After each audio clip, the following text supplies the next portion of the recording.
For today's little adventure, we're reading Ellie's Dragon. Ellie's Dragon by Baum Graham.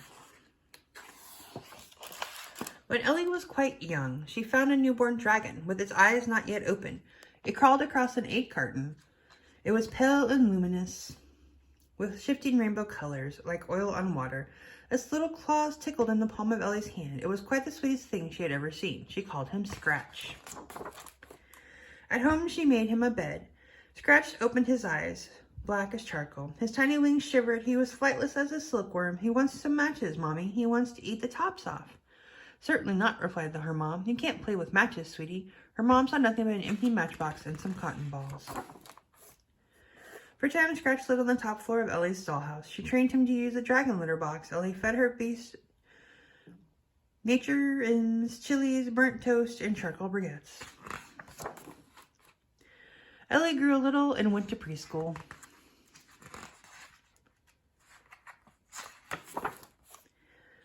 Allie saw him. He's sweet, he said.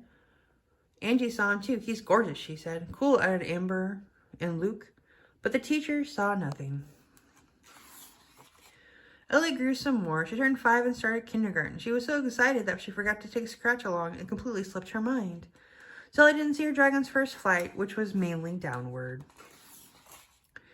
Ellie had her 8th birthday. Allie, Angie, and Luke were there. While the candles were still smoking, Scratch ate them. And that same night, when all were asleep, Scratch flew. Ellie's dad came on the weekends to take her out. He never knew he had an extra passenger, or that Ellie shared her popcorn.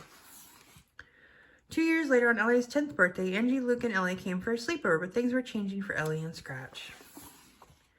Ellie still loved her dragon, but Scratch had way outgrown the dollhouse, so had she.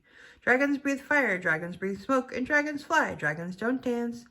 Scratch spent more time dreaming on his fire blanket in the corner.